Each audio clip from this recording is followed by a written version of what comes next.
They told her she was too old to be out there alone, too old to drive that road, too old to work that land, too old to be trusted with her own life. And now the sky was turning against her. It had been blue that morning, a soft, gentle, lying blue. And then, in the space of a single breath, it went the color of a deep and swollen bruise. And the wind came down out of the north like something with teeth. A woman with silver in her hair grips a steering wheel with hands that will not stop shaking. The truck slides, the world tilts white, and somewhere far behind her, in a warm and lighted house, the people who called her fragile have no idea where she has gone, because she made certain of that. Out here, there is no one to call, no one to come, only the storm, the cold, and one last question howling in the dark. Is an old woman truly finished? Or is the quietest strength, the kind that has survived everything, the very last thing the cold ever expects? The sky was blue that morning, the kind of blue that lies to you. A woman named Marla Vance drove alone down a narrow ranch road, her old truck humming beneath her hands. 58 years old, silver threading through her hair. Eyes that had seen more winters than most, and had stopped flinching at any of them. She kept both hands on the wheel. The way he'd taught her, the land rolled out on either side, gold and empty. Frost still clinging to the low places where the sun hadn't reached. It was late in the season. The good light didn't last long anymore, but she'd wanted this drive. She'd needed it. Because today, she was going out to the far pasture. One last time. The house behind her sat quiet and closed up, the way it had sat for a whole winter now. Ever since Everett was gone. The bed on one side untouched, his coat still hanging by the door because she couldn't make her hands take it down. People said grief got lighter. They lied about that too. Marla wasn't the kind of woman who cried in front of anyone. She'd buried a husband, raised 2 children on hard ground, and learned a long time ago that the world didn't slow down for a woman's sorrow. So she folded it up small. She carried it quiet. And she kept driving. The far pasture had been Everett's favorite piece of the whole property. A wide stretch of open country where the wind never stopped and the hay stood tall in summer. He used to take her out there in the evenings, back when their hands still found each other easy in the dark. He'd point at the horizon and talk about the land like it was a living thing, like it could hear him. Maybe it could. Marla's phone sat face down on the seat beside her. She hadn't told anyone where she was going. Not on purpose, not exactly, but not by accident either, because 3 nights ago, her children had sat her down at her own kitchen table, in her own house, and talked about her like she wasn't in the room.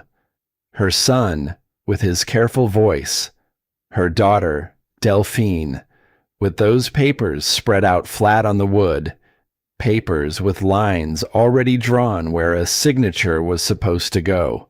Sell the land, they said. Move closer to town, they said.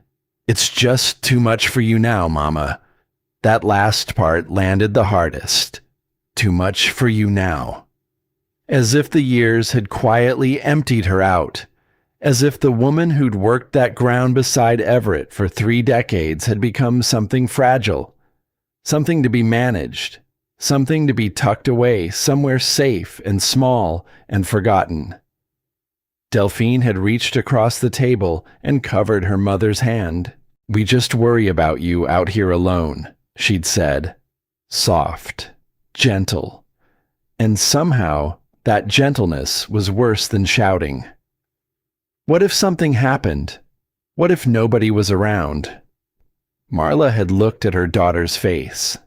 That beautiful, worried face she'd once held against her chest in the dark, and felt something cold move through her. Not anger, something older than anger. The feeling of being looked at and no longer seen. She hadn't signed the papers. She'd told them she'd think about it, and they'd smiled, relieved, sure they'd won. Because that's what everyone assumed now. That she'd fold, that she'd do the sensible thing, that an old woman alone would always, eventually, agree to be put away.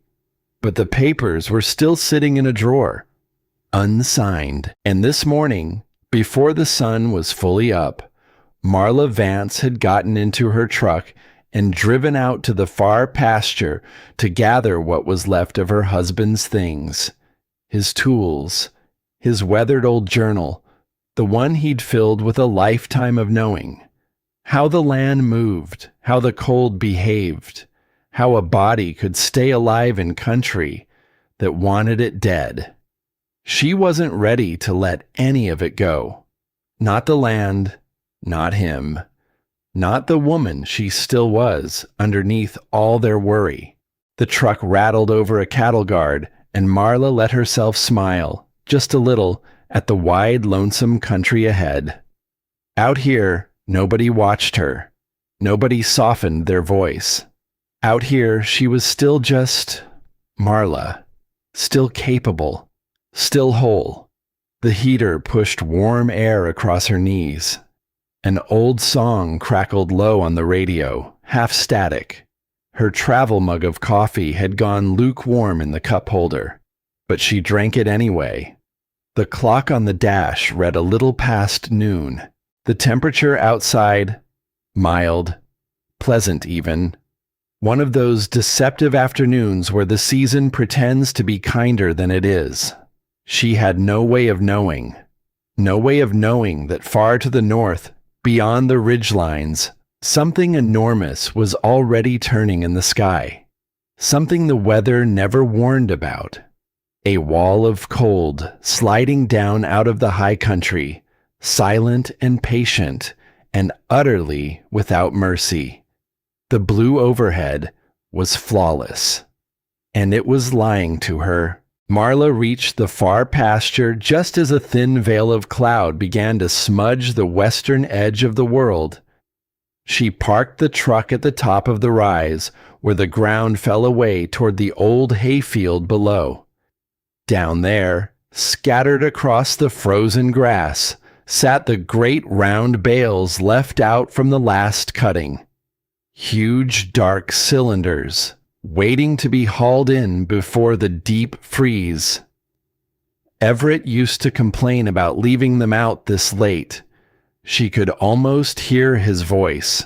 Nell, he'd say, because he was the only one who ever called her that. You leave good hay to the weather. The weather'll take it every time. Marla sat there a moment, engine ticking, and let the memory wash over her. Then she pulled her coat tighter, pushed the door open, and stepped out into the cold. The wind met her first. Not hard. Not yet. Just a breath across the open ground, carrying something in it she couldn't name. A sharpness. A warning she was too stubborn to hear. She made her way down toward the small equipment shed at the edge of the field, boots crunching on frost-stiffened grass.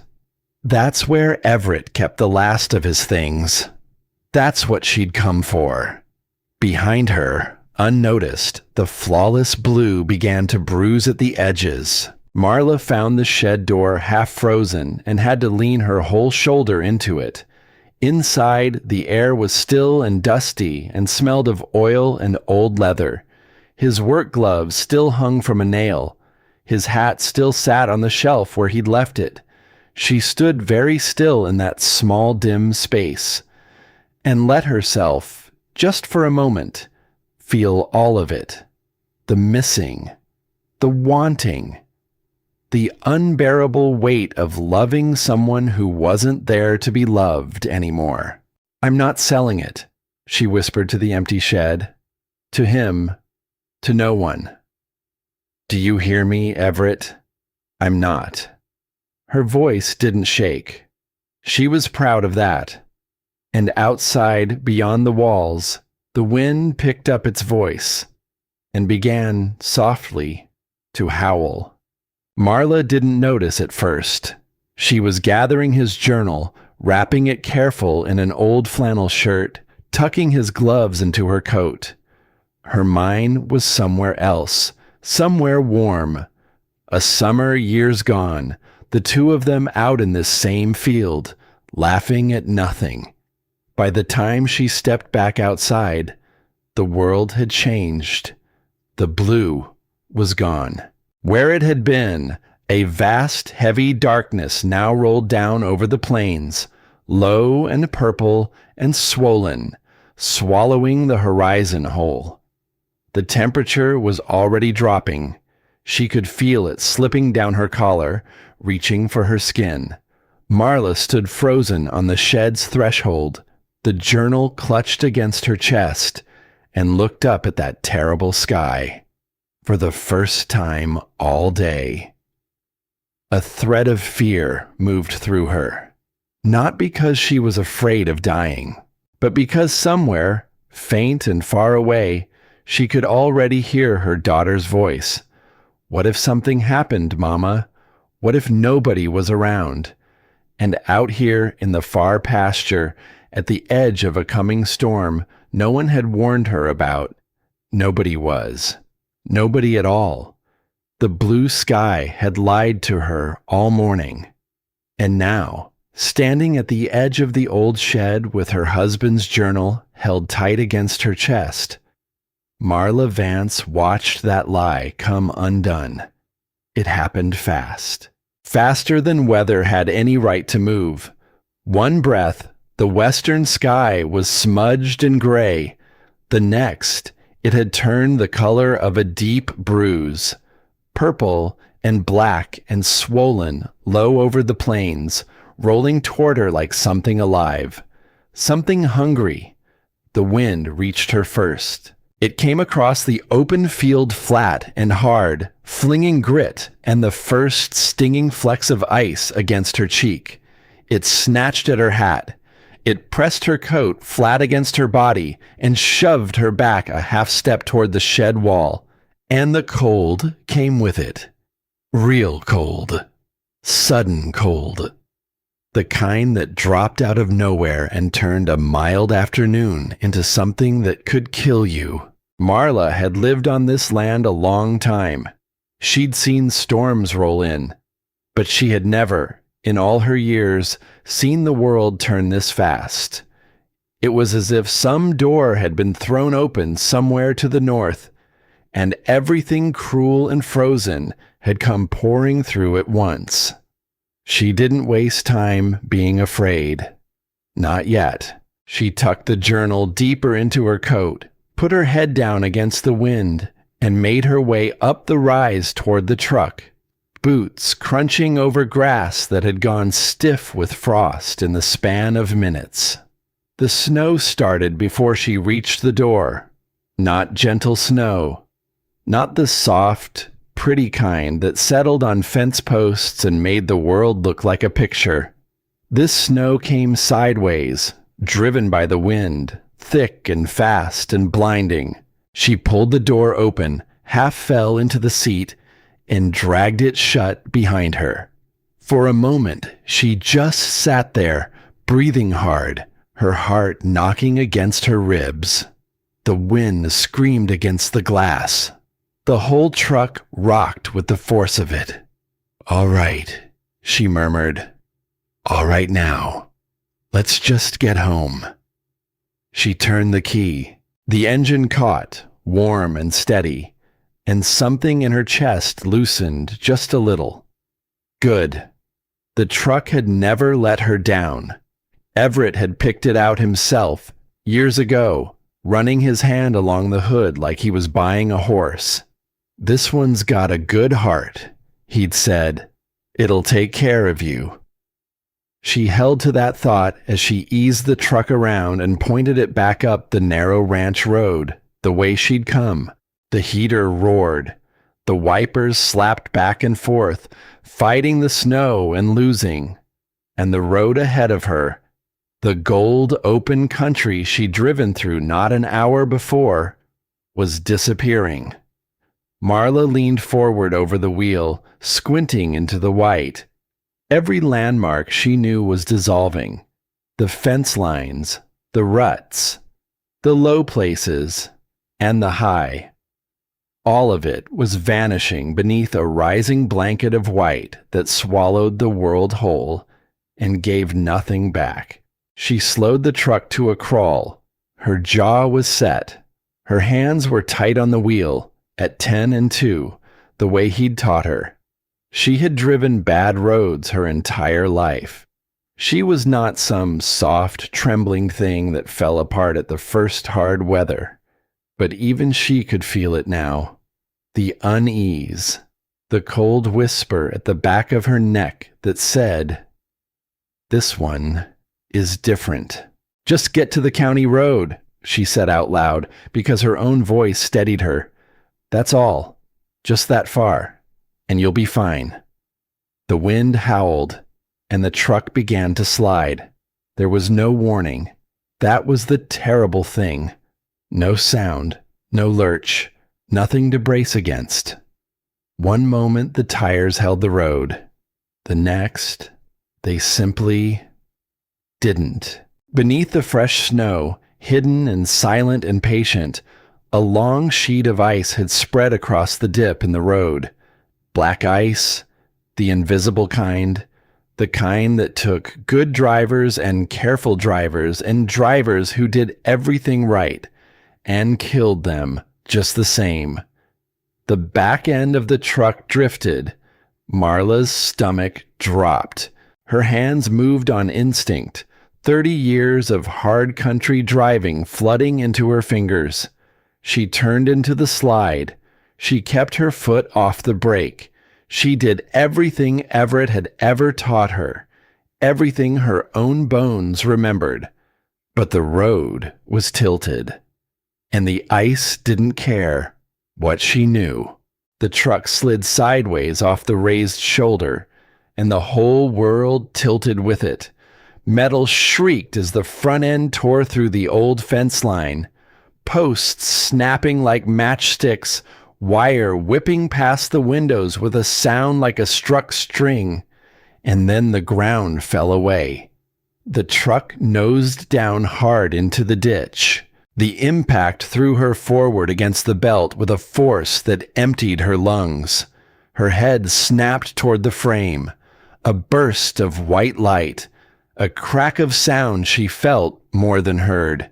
Then, nothing. Nothing but silence and the slow spinning of the world.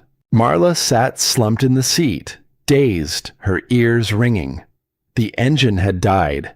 The wipers hung frozen mid-stroke, and already the snow was gathering against the windshield, soft and silent, as if the storm meant to bury her before she'd even understood she was in danger. She blinked. Something warm traced down the side of her face. She reached up with a shaking hand and touched it, and her fingers came away red. A shallow cut, just at her hairline, where her head had grazed the frame. Not deep, not dangerous, but the sight of her own blood, bright against her pale glove, made the whole thing suddenly, sickeningly real. She breathed. In, out. In again. She was alive. She could feel her arms, her legs, her aching neck. Nothing broken, bruised, shaken, cut, but whole. "Everett," she whispered. His name just came. It always came when the ground fell out from under her. 40 years of marriage had worn that groove so deep that even now, a whole winter after he was gone, his name was the first thing her heart reached for in the dark. Marla pressed her hand flat against her chest and made herself calm down. Panic kills, he used to say. Panic makes you stupid. When it all goes wrong, you slow down. You breathe. You look at what you've got. So she breathed, and she reached out with a trembling hand and turned the key. Nothing. Not a cough. Not a turn. Not even the tired click of a struggling battery. Just the low moan of the wind and the whisper of snow against the glass. She tried again, and this time, in the silence after the dead key, she heard it. A thin, steady hiss, coming from somewhere up front, under the crumpled hood. The soft, patient sound of something vital leaking away into the frozen air. Marla knew that sound. Everett had taught her that one too, on a hot summer afternoon years ago. Both of them bent over an engine with grease on their hands. He'd made her listen to it, made her learn it. That sound right there, Nell. That's the sound of an engine that's done for. You hear that? You don't go anywhere. She sat very still and let the truth settle over her, slow and cold, as the snow climbing the windshield. The truck was finished. It wasn't coming back, and she was at the bottom of a ditch, miles from anywhere, with a storm closing its fist around her. Still, she didn't panic. Marla Vance had buried a husband. She'd raised 2 children on land that gave up nothing easy. She'd survived droughts and hard winters and a grief so heavy it had nearly stopped her heart. She did not fall to pieces. She reached for her phone on the passenger seat, fingers already stiff and clumsy with cold. The screen lit up, and her heart, which had held so steady through the crash and the blood and the dead engine, finally began to sink. No service. 2 small words in the corner of the glass. 2 small words that changed everything. She held the phone higher, toward the window, toward the roof. She moved it slow, tilting it this way and that, the way people always do, as if a few inches, a few degrees, might pull a signal out of the empty air. Nothing. She'd known, really. She'd known before she looked. Out here, past the far pasture, past the last of the good roads, there had never been a signal to find. Everett used to laugh about it, called it the last honest country left. Nowhere out here for the world to reach you. He'd loved that about the place. She'd loved it too once. She didn't love it now. Marla lowered the phone to her lap, and she stared out through the frosting glass at the white chaos beyond, and she felt the fear finally arrive, slow and total, like the cold itself, because now she understood. Now she understood exactly how alone she was. She was miles from the county road, miles from the nearest house. The men who worked this land wouldn't come back through until the start of the week, days away, and not one living soul knew where she had gone. She'd made certain of that, out of pride, out of stubbornness, out of that hot, aching need to have one single day where nobody hovered, nobody worried, nobody treated her like something fragile that might break. She hadn't told her son. She hadn't told Delphine. She hadn't left a note, or a message, or a single crumb for anyone to follow.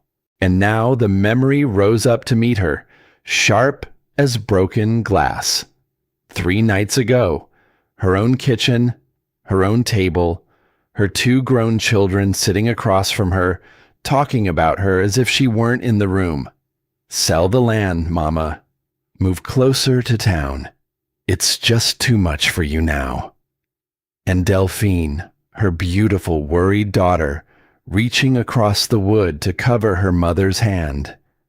We just worry about you out here alone. What if something happened? What if nobody was around? Marla closed her eyes. The irony of it was almost more than she could bear. The very thing she'd done to prove she was still strong, still free, still herself, was the exact thing that had sealed her fate. She'd wanted a day when no one was watching over her. And she'd gotten it. She'd gotten it completely. Now no one would come. Not tonight. Maybe not for days. And by then, it wouldn't matter. The cold in the cab was deepening. She could feel it now, settling in around her, seeping up through the floor and in through the thin metal walls. The heater was dead. The last of the warmth was bleeding out into the storm, faster than she'd have believed possible. Her breath had begun to show, small white clouds blooming and fading in the frozen air. The cold was coming for her, patient, certain, in no hurry at all, because it had all the time in the world. Marla sat in the dying truck and made herself think. "Slow down," Everett whispered in her memory. "Look at what you've got." So she looked. She had her heavy coat, thank God, and his old work gloves pulled on over her own cold hands. She had her wool hat, pulled down low. She had a lighter in her pocket, because she always carried one. She had half a granola bar in the console. She had the small multi-tool she kept in the glove box for mending fence. And she had his journal, wrapped in flannel on the seat beside her. What she did not have was a winter kit, the one Everett had put together for her years ago, the one he'd insisted stay in the truck through every cold season, packed with blankets and matches and food and everything a person needed to live through a night like this. That kit was at home, in a box, in the back of the closet, because she hadn't been able to look at it. His handwriting was on the lid, block letters and faded marker, for Nell. And every time she'd opened that closet through the long winter of her grief, that box had stared back at her, and she hadn't been able to touch it. Unpacking it would have meant accepting that he was truly gone, that the hands that had packed it so carefully would never pack anything again. So she'd left it there. She'd told herself she'd deal with it later. Later. That soft, treacherous word. That thief. How much it steals from us. That word, while we're busy believing we have all the time in the world. Marla pressed the heels of her frozen hands against her eyes. "You foolish old woman," she whispered. But there was no use in that. No time for it. The cold didn't care about her regrets, and it was getting colder with every passing minute. Blame would not warm her. Only thinking would. Only moving. So she pulled her hands away from her eyes. And for a while, she couldn't say how long, she stayed in the truck. It was the sensible thing. Everyone knew you stayed with your vehicle. A truck was bigger than a body, easier to spot, a shelter from the worst of the wind. That was the rule. So she pulled her coat tight and tucked her gloved hands beneath her arms and waited, watching the snow climb slowly, steadily, up the glass. And in the quiet, the memories came to keep her company. They always did.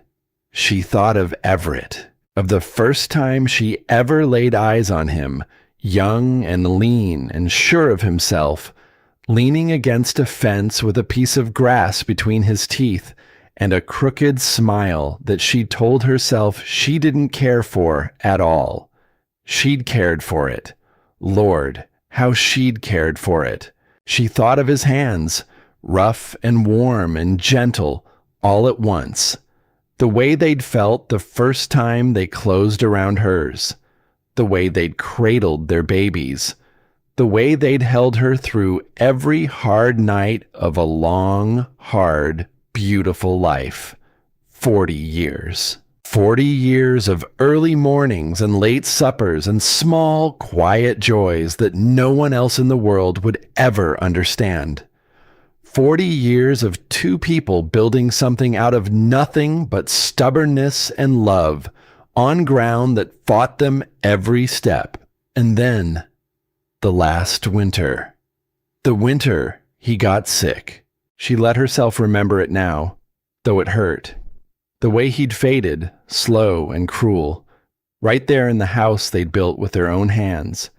The way she'd sat beside him at the very end, holding that beloved rough hand as it went thin and light in hers, and the promise she'd made him. "I'll be all right," she'd told him, her voice steady, even as her heart came apart. "Don't you worry about me, Everett. I'll manage. I'm strong enough to go on."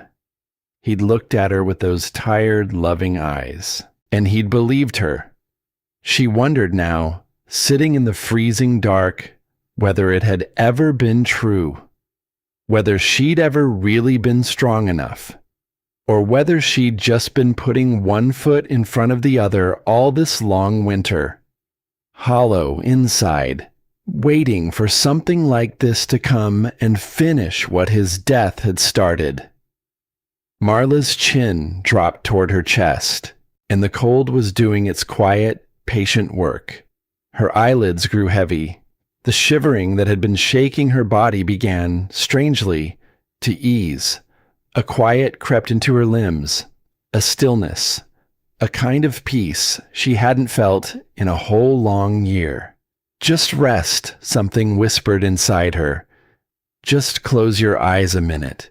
You're so tired. You've been so tired for so long, Marla. Just rest here a while." Her eyes slid closed, and somewhere deep in the oldest part of her, the part that had weathered every loss and refused, every single time, to lie down and quit, an alarm began to ring. Faint at first, then louder. Her eyes snapped open. "No." She said it out loud, sharp, into the frozen cab. Her own voice startled her. She knew that peace. She knew exactly what it was.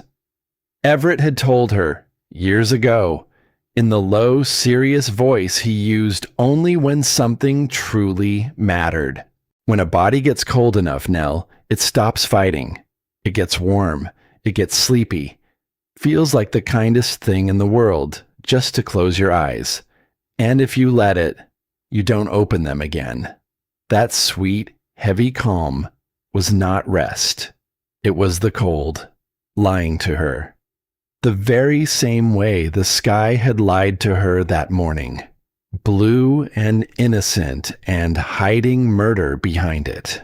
Marla lifted her hand and slapped her own cheek. Hard. The sting shocked through her, scattered the warm fog, jolted her upright in the seat. She slapped the other cheek for good measure, and the pain was clean and bright and real, and she seized on it like a rope thrown to a drowning woman.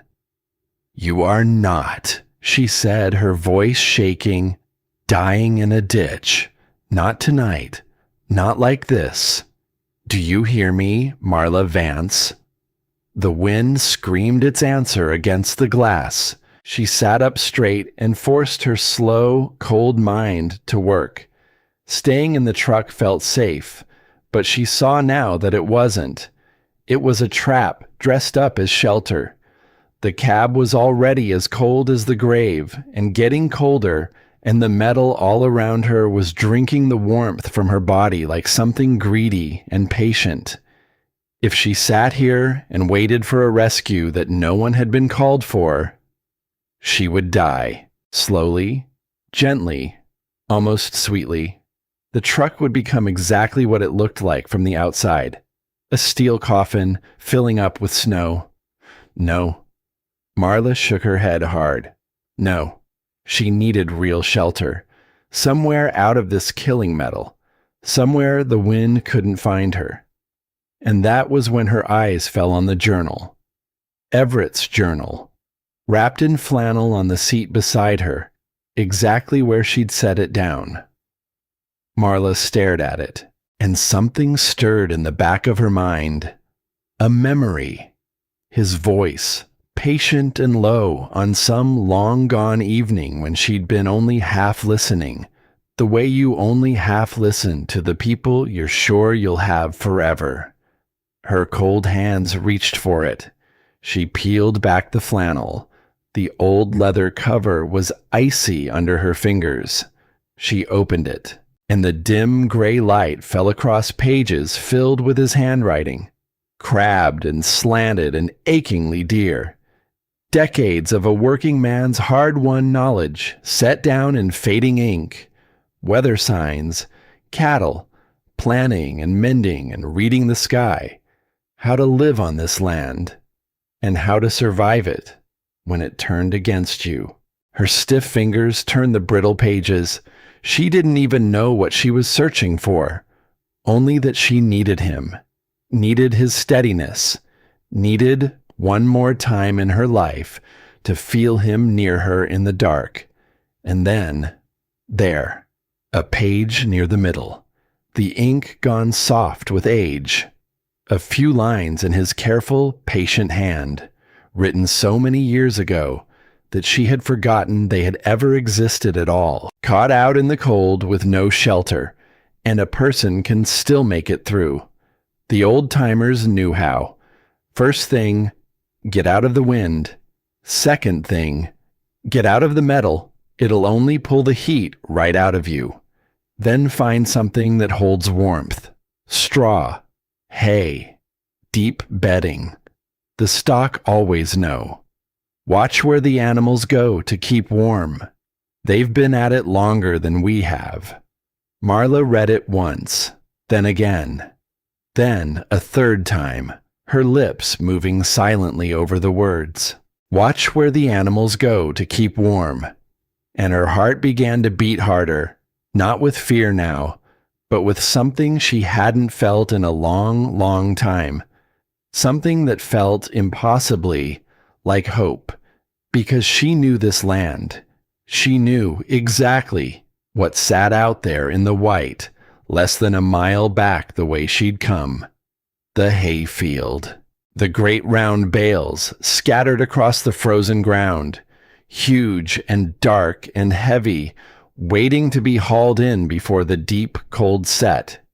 She'd driven right past them not an hour ago. Everett's hay. The very hay he'd fussed about all season, leaving out to the weather. You leave good hay to the weather, he'd grumbled, and the weather'll take it every time. She'd smiled at that memory just this morning, driving out. She was not smiling now, because now that hay, that forgotten, ordinary hay, might be the only thing in the world standing between Marla Vance and the dark. She pressed the journal to her chest. She closed her eyes, and she let his voice fill her one last time. Not the thin, fading voice from the end, but the strong one. The one from all the good years. The one that had believed in her when she couldn't believe in herself. You're stronger than you know, Nell. You always have been. I hope so, she whispered. God help me. I hope you were right. She looked out at the storm. To leave the truck and walk out into that white nothing went against every rule she knew. In a whiteout like this, a person lost the road, lost all sense of direction, wandered in helpless circles until the cold took them down. People died doing exactly what she was about to do. But people also died sitting still in dead trucks, waiting for a help that was never coming. Both roads led into the cold. Only one of them gave her the smallest chance to fight her way out. And Marla Vance had never, not once in all her 58 years, been the kind of woman who sat still and waited to be saved. Not by her children, not by anyone. If she was going down, she'd go down fighting, on her own 2 feet, the way she'd lived. So she began to prepare. She moved slow and deliberate, because clumsy hands made deadly mistakes in cold like this. She tightened Everett's work gloves over her fingers. She dragged her wool hat down low over her ears. She zipped her coat to her chin and turned the collar up high against her neck. She checked her pockets. Lighter, multi-tool, the half granola bar, though the thought of eating turned her stomach. The journal, though, she couldn't take the journal. Out there it would only get soaked, ruined, torn from her hands by the wind and lost forever in the snow. It had to stay. It had to stay safe and dry and waiting. So she wrapped it careful in its flannel, and she tucked it deep beneath the passenger seat, where no snow would ever reach it. "I'll come back for you," she told it softly. Told him. "Don't you worry, I'll come back." Then she put her hand on the door handle, and she stopped. She could feel the storm on the other side of that thin metal. She could feel the cold radiating off the glass, off the handle, a warning pressed straight into her palm. Once she opened this door, there was no closing it again. The last of the warmth would be gone in an instant. There'd be no crawling back to wait.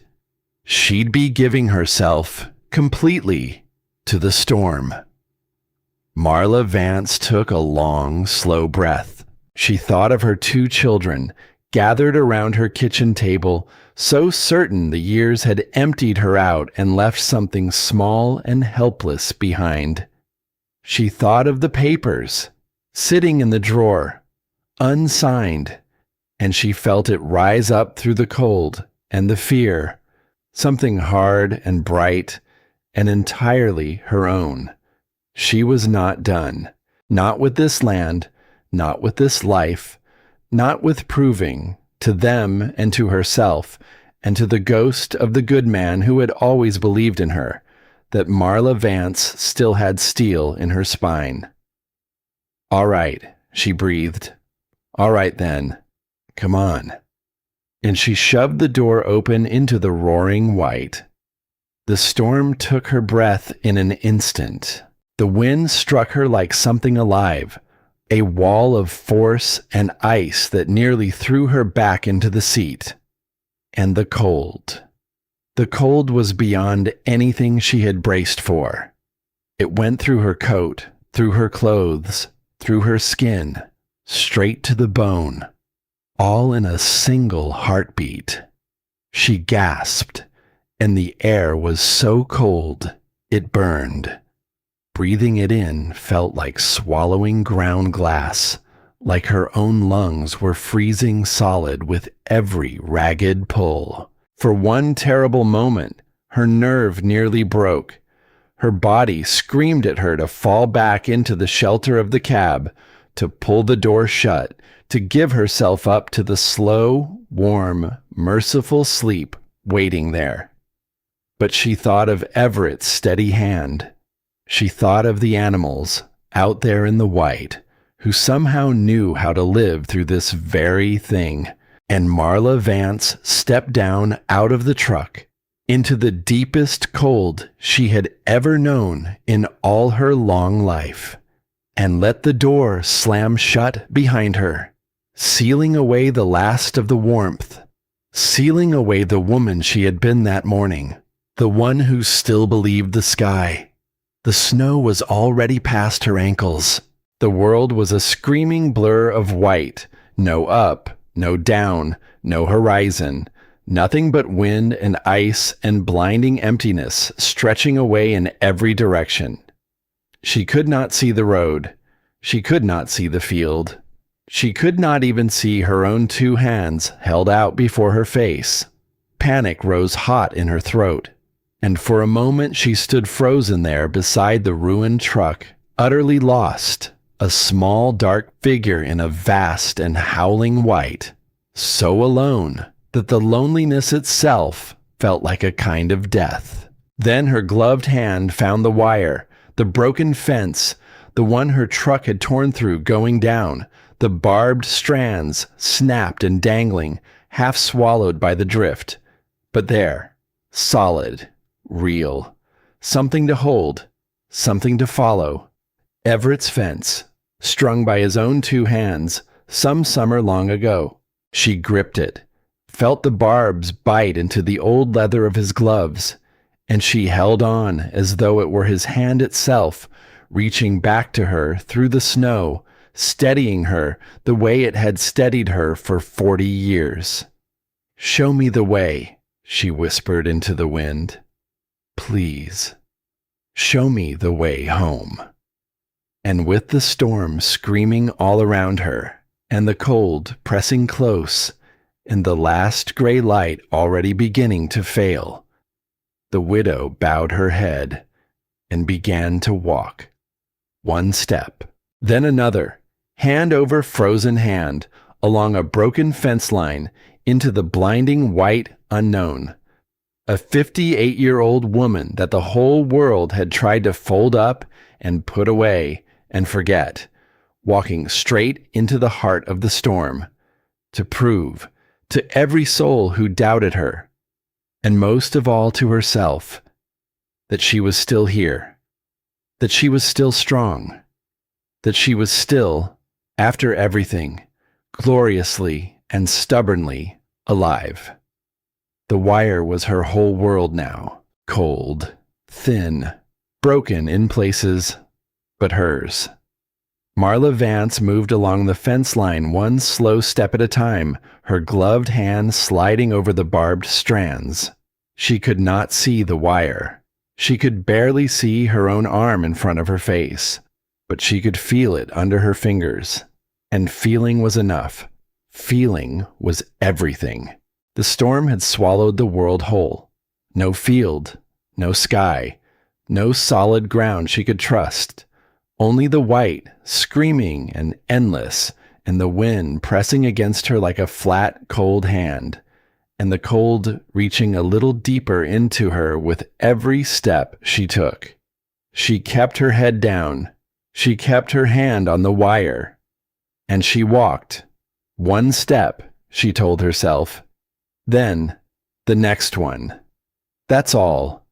Just the next one. Marla. The snow had climbed past her ankles now, dragging at her boots, filling every hollow in the ground. Each step was a small war. Lift the foot, find the earth, set it down. Don't fall. The wind wanted her to fall. She could feel it, shoving and hauling at her, testing her, waiting for the one moment she'd lose her footing and go down into the drifts. She did not give it that moment. Marla Vance had spent a whole lifetime not falling, but something new was happening to her out there in the white, and it frightened her more than the cold did.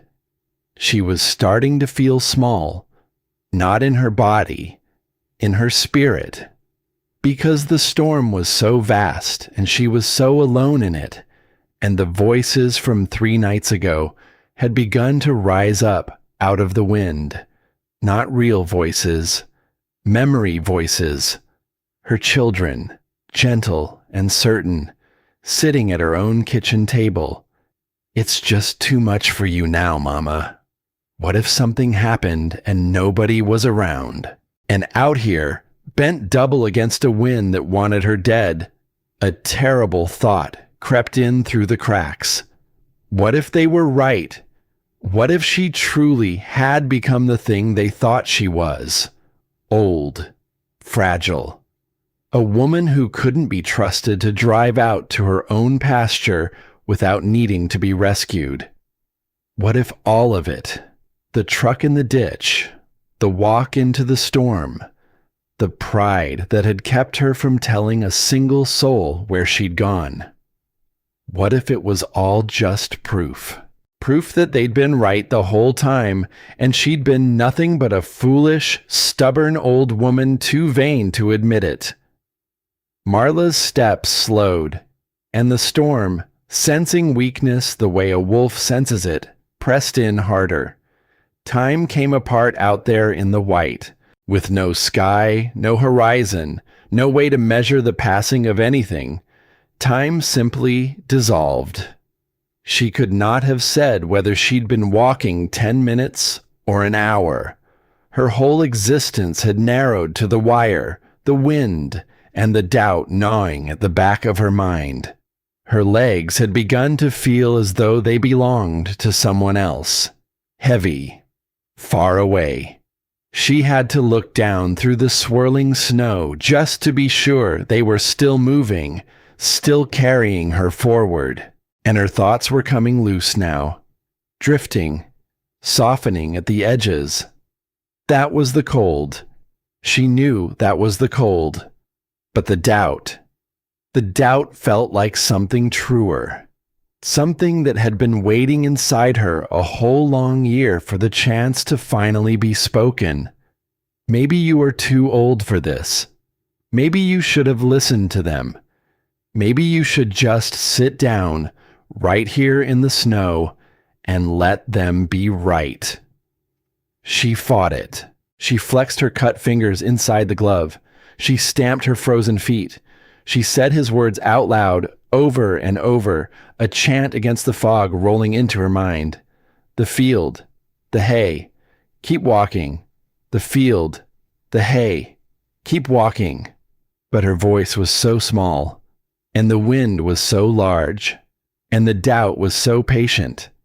And then the storm did something crueler than she had known it could do. It gave the doubt a voice she loved. She began to hear him. Not the wind. Everett. Everett's voice, low and warm and dear, rising up out of the white as though he were walking right there beside her in the storm. "Everett," she breathed, turning her head toward the sound. "Everett, is that you?" And there, through the snow, a soft golden glow. A light. A window, she thought. A farmhouse window, with a lamp burning gold behind it, and the shape of a man standing in it, tall and familiar, one hand lifted toward her, waiting for her, calling her home. Everett. His name broke out of her like a sob. "Oh, you waited. You waited for me all this time." And she let go of the wire. She let go, and she took a step toward the light, toward the window, toward the man who'd been gone a whole long year and was somehow standing right there in the storm with his hand held out to bring her in from the cold. Her boot caught a hidden rut beneath the snow, and she pitched forward, hard onto her hands and knees. The fall drove the breath clean out of her, and it drove something else loose too. Because when she lifted her head, gasping, snow stinging her eyes, there was no light. There was no window. There was no man with his hand held out to her. There was only the white, screaming and empty in every direction.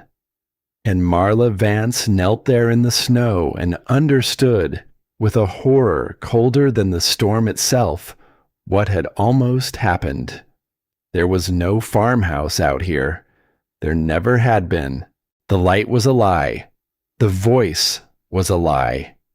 Her freezing, failing mind had reached for the thing she wanted most in all the world, and the cold had taken that longing and turned it into a hook to drag her out into the open to die. But it was worse than that, because the light hadn't only been Everett. It had been surrender. It had been the sweet, soft promise that she could stop fighting now, that she could lie down and let them all be right about her, that she could finally put down the terrible weight she'd been carrying for a year, the weight of proving, day after day after day, that she was still strong, still whole, still worth something. The storm had found the deepest crack in her, not her grief, her doubt, the secret fear she'd carried since that night at the kitchen table, the fear that they were right, that the woman she'd been was gone, worn away, and only a frail old widow remained, one who ought to sell the land and move to town and let herself be gently, lovingly put away. The cold had reached straight down into that fear, and it had almost won. "No," she said aloud, forcing the word out through chattering teeth. "No, that was never me. That is not who I am." She swept her arms through the snow, frantic, searching for the wire. Nothing. For one endless, terrible moment, there was nothing. She'd let go of it. She'd let go of the wire to chase a lie through the storm, and now the white had taken it, and she was going to die out here on her hands and knees in an open field, and they would find her, and they would be right. Her hand struck metal. The wire. She seized it with both fists, gripping so hard the barbs tore through the old leather and bit into her palms. And she welcomed the pain. The pain was real. The pain was the storm, and not the lie. "You will not do that to me," she gasped at the wind, kneeling there. "You will not use my own fear against me. Do you hear me? I am not what they think I am, and I will not lie down out here and prove them right." She lifted her head, and something changed in her. There, in the killing white, the doubt burned away, not because she'd argued it down, because she'd finally seen it for what it truly was. A lie the cold had whispered, a lie her own children had believed, a lie she had let live inside her chest for a whole year, because she'd been too tired and too sad and too heartbroken to fight it. Well, she was not too tired now. She was too angry.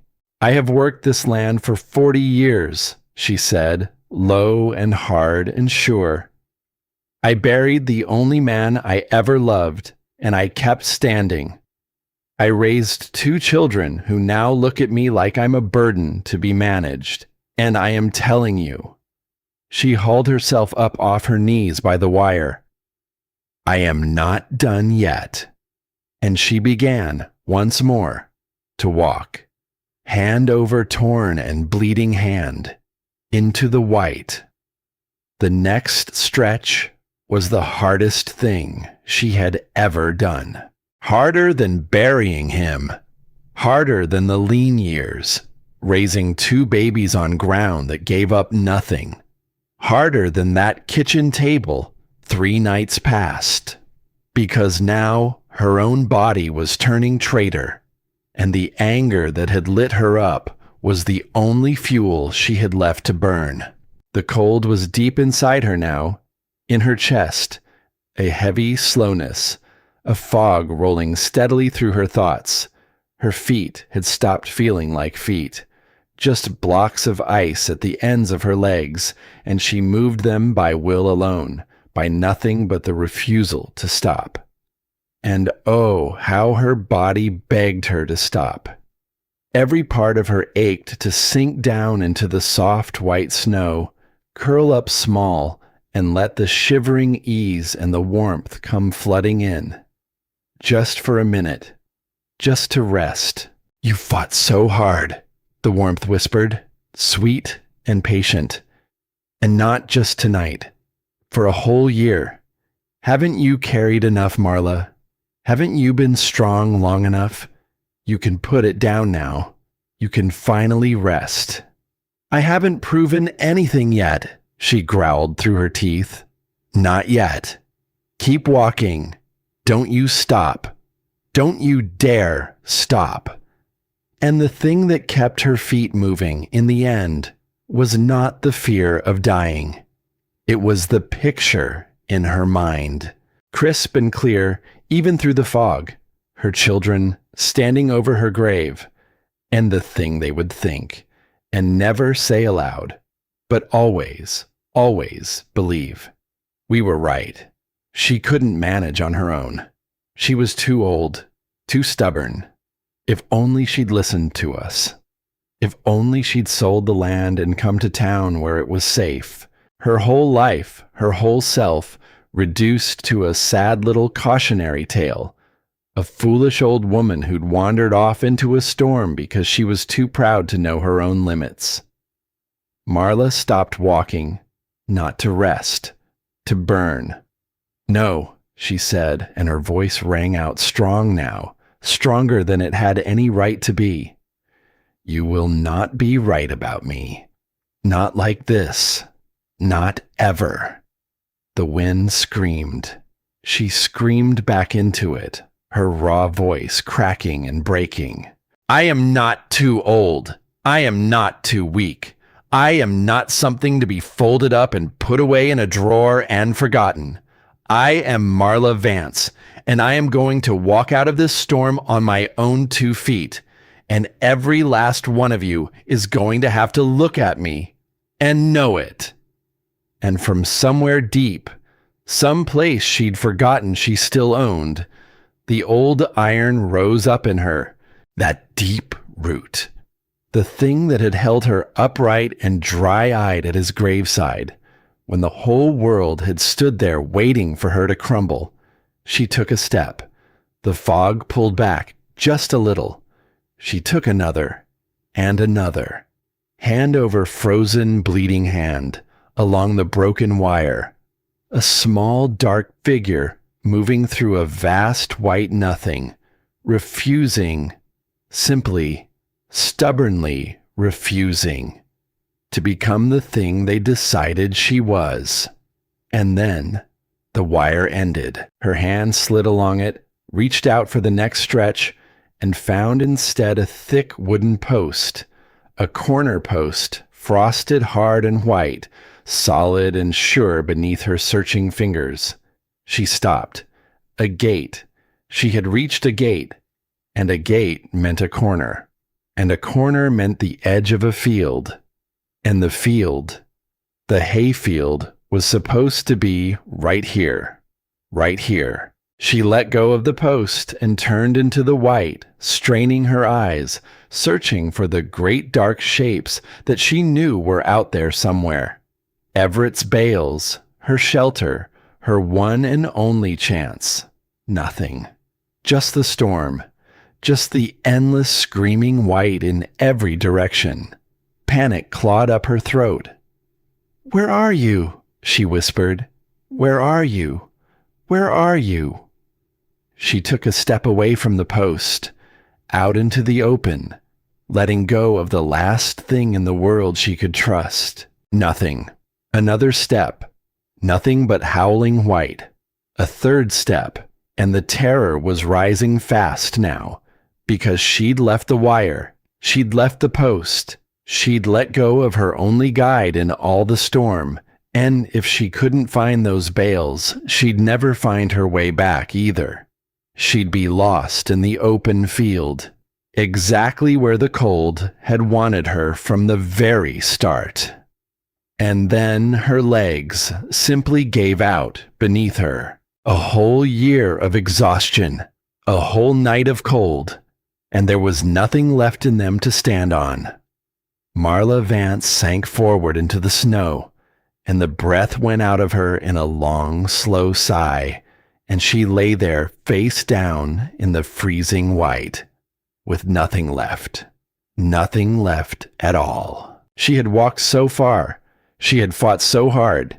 She had beaten the light and the voice and the sweet, lying doubt over and over, one small victory after another. And it had all brought her here, face down in an open field, her strength spent, her body shutting down. The cold at last closing its slow and patient hand around her. She was so tired. She was so very, very tired. And not just from the walking. tired in a way that reached back a whole long year, tired down in her bones and deeper than her bones, in the part of her that had been holding on so hard for so long. And the snow beneath her cheek was so strangely soft, and the shivering was easing now, and the warmth was coming, that false and gentle warmth. And this time, she simply did not have the strength left to fight it. "It's all right," the warmth whispered, and it was kind, so kind.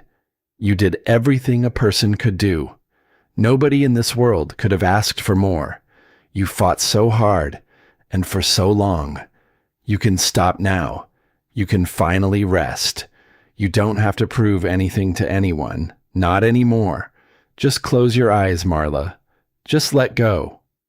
Her eyes slid closed, and she thought, in the drifting dark, if this was the end, then at least she'd gone down fighting.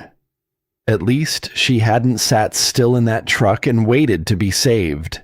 At least she'd walked into the storm on her own 2 feet, stubborn and strong to the very last, the way she had lived every single day of her life. That was something. That was who she was. And maybe now she'd get to see him again. Everett. Maybe he really was waiting, somewhere past the white and the cold. Maybe she could finally stop being so tired. Her breathing slowed.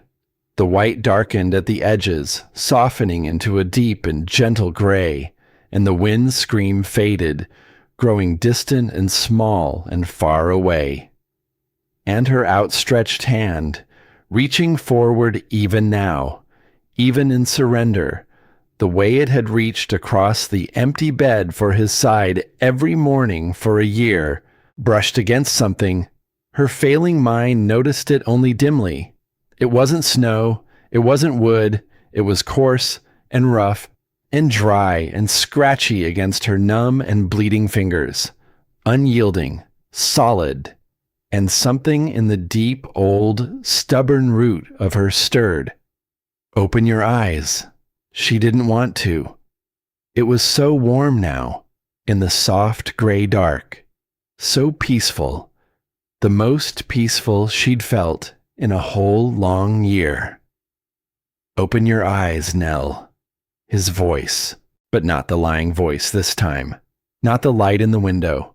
This one came from inside her, the real one, the true one. The voice made of 40 years of a shared and stubborn love. "You promised me you'd be all right. You promised me at the end. Now open your eyes. It's right there. It's right in front of you. Open your eyes and see it." Marla Vance opened her eyes. She pushed herself up, trembling, onto her elbows. She wiped the snow from her face with a clumsy, frozen hand. She squinted into the swirling white, no more than an arm's length in front of her. And there, looming up out of the storm, a wall, a great, dark, curving wall, rising out of the snow, taller than she stood. A round bale of hay. Everett's hay, left out to the weather, exactly as he'd grumbled about all season, exactly where she'd known deep in her bones it would be. She had fallen almost right on top of it. 2 feet more, and she would have died an arm's length from the only shelter in all the world. A sound broke out of her, half sob, half laugh, torn and raw and disbelieving. Relief crashed over her body like a wave, and with it came a sudden fierce spike of strength, her frozen limbs flooding with the very last of what they had. "Oh," she gasped. "Oh, thank you. Thank you. Thank you." And she scrambled toward the great dark shape on her hands and knees, and threw her arms against its rough, curved side, and pressed her whole body to it as if it were something living, something that could hold her, the way she hadn't been held in a year. The bale was enormous, taller than she stood, wide as a small room, hundreds upon hundreds of pounds of hay, wound and pressed and packed down hard, bound tight in its netting, crusted over with frozen snow. She pressed herself against its leeward side, the side sheltered from the wind. And for the first time since she'd stepped down out of that truck, the killing gale eased. The bale broke the wind. Not all of it. Not nearly. The cold was still everywhere, still lethal, still curling and snapping around the curved edges of the great cylinder, finding her, snatching at her. But the flat, murdering wall of the wind, that, at least, was blunted, and Marla huddled against Everett's hay, and shook, and wept, and let herself, for one single moment, simply be still. She had made it. She had walked into the storm, and she had beaten the doubt, and she had made it to the hay. But even as the relief moved through her, the deeper truth settled in, cold and clear as the air itself. It wasn't enough. She lifted her head and looked at the great dark shape sheltering her, and she understood. Behind the bale was better than the open field. Of course it was. But the wind still found her here, curling around the curve of it, worrying at her. And the cold was still everywhere, still reaching, still patient as the grave. The temperature was still low enough to kill her, slow and sure. She could sit here, pressed against his hay, out of the worst of the wind, and she would still freeze before the storm broke. Slower, maybe, but just as surely. A windbreak was not enough. Not tonight, not in this. Marla pressed her forehead against the frozen hay and made herself think, one more time, down through the fog and the cold and the terrible bone-deep exhaustion. It's not enough to get out of the wind, she thought. I have to get out of the cold. All the way out of it. I have to get. Her eyes came open. Inside. And his words rose up in her again. From the journal. From all those years ago. Find something that holds warmth. Straw. Hay. Deep bedding. The stock always know. Watch where the animals go to keep warm. Not behind the hay. Inside it. Marla lifted her head and looked at the great dark bale with new eyes. It was massive, solid, packed tight and hard. Hundreds of pounds of dense, dry, tangled stalks, wound and bound and frozen over on the surface. And somewhere deep in the heart of all of that, if the old-timers had known their business, if Everett had known, there might be warmth.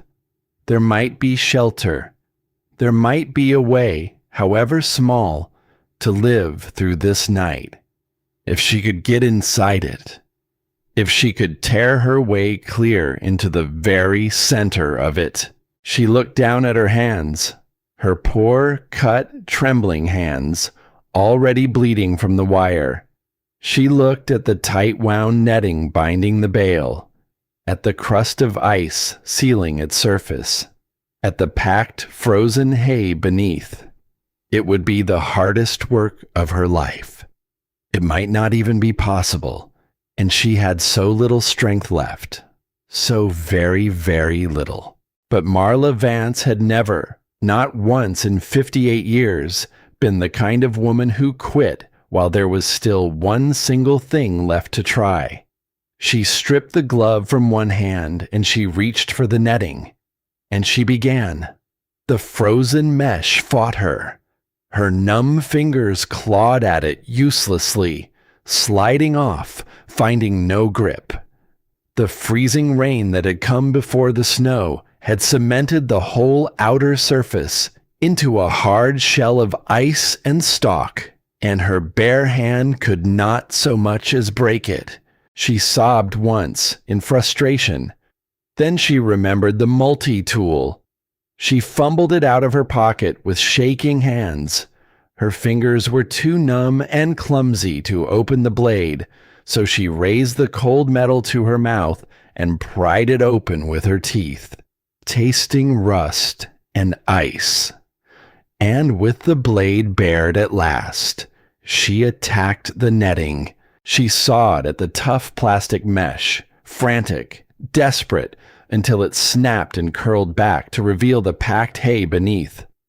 Then she drove the blade into the frozen crust of the hay itself, chopping, hacking, breaking the ice-cemented outer layer apart chunk by frozen chunk. Once she'd broken through the outer few inches, the hay beyond grew softer, still dense, still packed, but no longer frozen solid. She dropped the knife into the snow at her knees and began to dig with her bare hands. She tore out handful after handful of the scratchy, dusty hay. The sharp stalks were like hundreds of tiny needles, slicing into her freezing skin, opening dozens of small cuts across her hands and wrists. She didn't feel them. She was past feeling now, past exhaustion, past everything but the single burning need to get inside, to get warm, to live. She dug like a creature, like something wild burrowing for its life.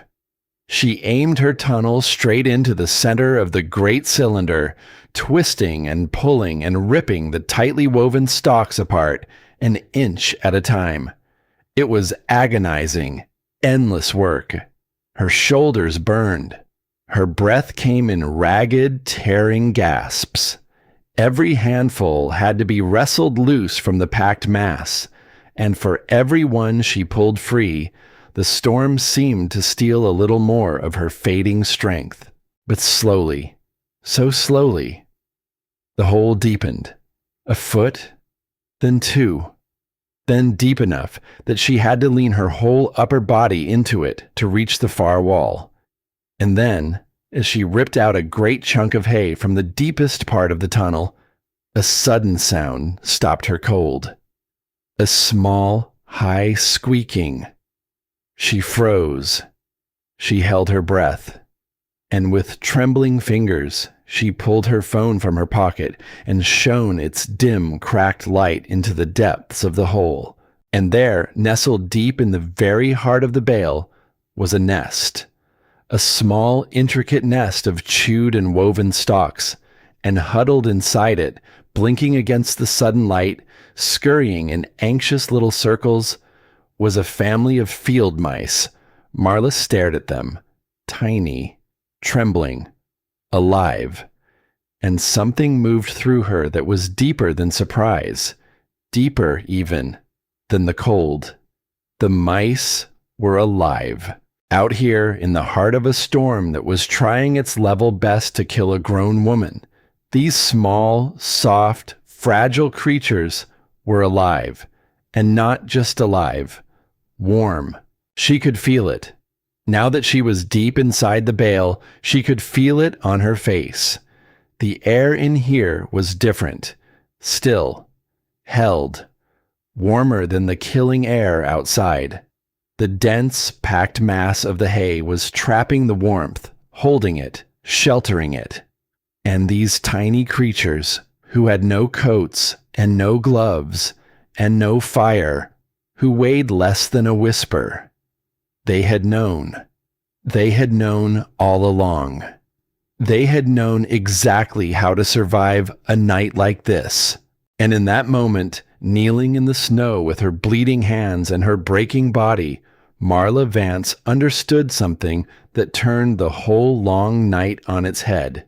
The world had looked at her and called her small, too old, too frail, too little left to bother saving. Her own children had looked at her and seen someone weak, something to be folded up and put away. And here, in the heart of the storm, the smallest and softest and most overlooked creatures in all the world were the ones who knew the ancient secret of staying alive. Small did not mean weak. Old did not mean finished. Overlooked did not mean without worth. These little ones had been dismissed by everything and everyone, the way she had been dismissed, and they were surviving a night that would kill a strong man in an hour. If they can live in here, she thought, and something fierce and burning rose up in her chest, hotter than any anger, then so can I. So can I. All right, she whispered to the trembling mice, and there were tears freezing on her face, but she was almost smiling. All right, you just show me how it's done. I'm a fast learner. I always was. She apologized to them, soft and silent, as she gently pushed their small warm nest aside and kept on digging. Deeper, wider, carving out a chamber in the very center of the great bale, big enough for a woman to curl inside. She didn't just need a hole now. She needed a den, a refuge, a place to be reborn. And with the mice watching from the shadows, and the storm still screaming its fury against the outside of the bale, and Everett's words alive in her heart, the widow dug on, not to hide, to live. The chamber was finished, and it had cost her everything she had left. Marla Vance knelt in the snow before the great dark bale, her hands shredded and bleeding, her breath coming in ragged, tearing gasps, her whole body shaking so hard she could barely stay upright. She had carved a hollow into the heart of the hay just big enough to hold a curled-up woman. It had taken the last of her strength. Now she had to use it. She grabbed handfuls of the loose hay she'd torn out and stuffed them everywhere she could reach, down her collar, into her boots, packed against her chest, inside her coat, rough and dusty and scratching at her skin, but warm, anything to hold the warmth. Then she looked at the narrow black mouth of the tunnel, and for just a moment she hesitated, because to crawl into that hole was to bury herself, to seal herself alive inside 1,000 pounds of frozen hay, in the dark, in the storm, with no promise she'd ever climb back out. It looked, for all the world, like a grave. Marla thought about that. She thought about how, for a whole long year, a part of her had almost wanted one. How she'd moved through her empty house like a ghost, half living, waiting for something she couldn't name. How grief had hollowed her out until she was little more than a shell going through the motions. And now, here she was, about to crawl into a hole in the ground, in the dark. But it wasn't a grave. She understood that now. Deep in her bones, she understood it. This wasn't a place to die. This was a place to live. All right, Everett, she whispered. Here goes nothing. And she crawled in head first. The tunnel was tight. So tight her shoulders scraped both walls. So tight the hay pressed against her face and her back at once. She wriggled forward, deeper, into the black center of the bale, until she reached the little chamber she'd carved. And there she curled, knees drawn up tight to her chest, arms wrapped around her legs, her whole body folded small, the way she'd folded her grief small, all those months, curled like a child, curled like the field mice in their nest, not 3 feet away.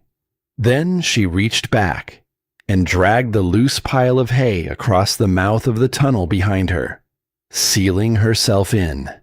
And the moment the last gap closed, the storm vanished. The screaming wind, the howling gale that had filled her whole world for hours, gone, snuffed out, replaced all at once by a deep and total silence, an enormous, muffled, velvet silence. Marla lay very still in the dark and listened to it. She could still hear the storm, but changed, far away. The shriek of the wind had become a low, heavy, rhythmic thudding against the outside of the bale. Thud, thud, thud, like a great slow heartbeat, like she was curled up inside the beating heart of the world. And she was warm, not warm the way a fire is warm, not warm the way a bed is warm, but warmer than the killing white outside, warm enough to live. The dense packed hay all around her held the heat of her body and gave it back, trapped the moisture of her breath, wrapped her in the deep, dry, earthy smell of summers long past, of good grass cut and cured under a kinder sun. And slowly, slowly, her violent shivering began to ease. It didn't stop all at once. First it slowed, then it softened, then it settled into a low, steady tremble, a fraction of the bone-shattering shudders that had racked her out in the open. And with the shivering came the pain of thawing, her fingers, her toes, her nose, and her ears. As the warmth crept back into them, they began to burn, a deep, savage, prickling agony, like 1,000 needles driven into her flesh all at once. She gritted her teeth against it, because pain meant life. Pain meant the blood was moving again. Pain meant those fingers, those toes, were still hers, still alive. She'd take the pain, gladly. "Thank you," she breathed into the dark, to no one, to everyone, to Everett, to the old-timers in his journal, to the small, warm mice who'd shown her the way. "Thank you, thank you." And there in the black, silent heart of the bale, wrapped in warmth for the first time in what felt like a lifetime, Marla Vance began, at last, to think. Not the frantic survival thinking of the storm, not the desperate clawing calculation of a woman fighting for her life. Slow thinking, deep thinking, the kind of thinking she'd been running from for a whole long year, because out there in the storm, there'd been no room for it. There'd been only the next step, the next breath, the wire under her hand, the body's raw refusal to die. But in here, in the warm dark, safe and still and sealed away from the world, there was nothing to do but survive, and nothing to survive but her own thoughts. They came for her slowly. They always did, in the quiet. Everett came first. Of course he came first, but not the way he'd come out in the storm, not the golden lying light in the window. This was the real Everett, the remembered one, the true one. She let herself think about him, really think about him, the way she hadn't let herself in months, because thinking about him hurt too much. So she'd stopped. She'd packed him away like that winter kid in the closet. For Nell, too painful to open. But here, in the dark, she opened it. She thought about his hands, about the crooked smile, about 40 years of mornings and suppers and small shared silences, about the way he'd say Nell like it was a whole sentence, a whole conversation, a whole life. And she thought about the end, the winter he faded, the promise she'd made. "I'll be all right. Don't you worry about me. I'm strong enough to go on." And here, curled in the dark, Marla Vance finally asked herself the question she'd been running from for a year. Had it been a lie? Had she been strong enough? Because she didn't feel like she had. All these months, she'd felt like a fraud, like a woman playing the part of someone who was managing, someone who was fine, while inside she was hollow and lost and half dead herself. She'd thought that meant she was weak. She'd thought that meant her children were right. But now, in the warm dark, with the storm's slow heartbeat thudding all around her, a new thought came to her. Quiet. Certain. Grieving isn't weakness. Missing him wasn't weakness. The hollow ache, the empty bed, the year of moving like a ghost, that wasn't a woman falling apart.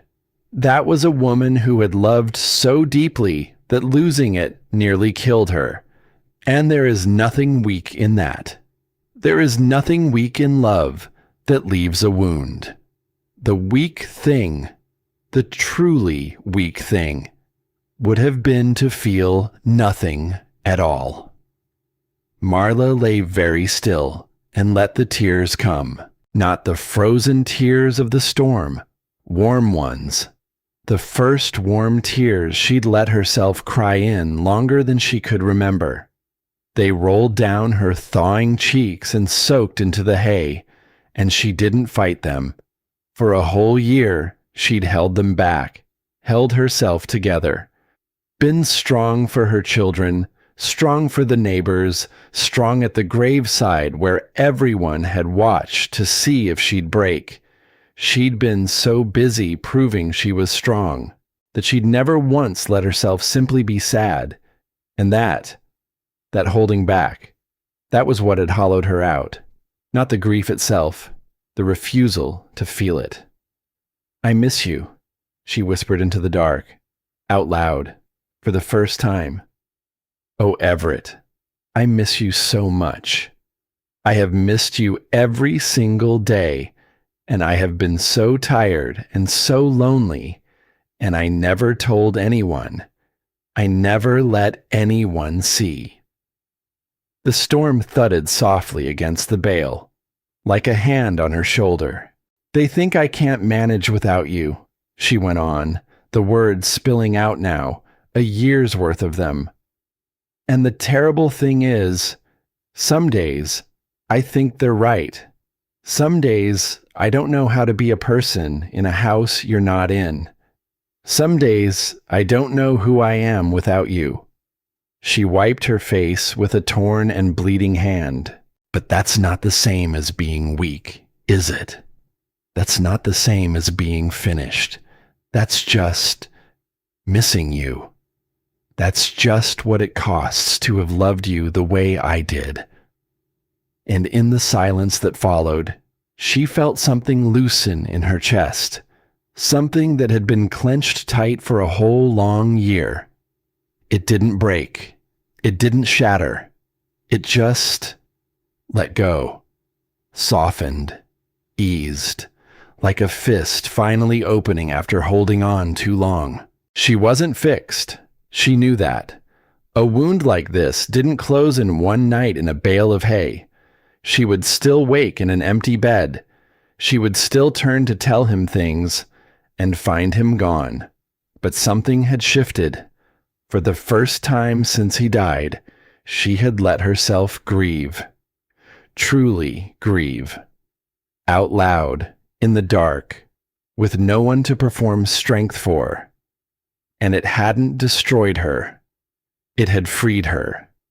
The mice stirred in their nest.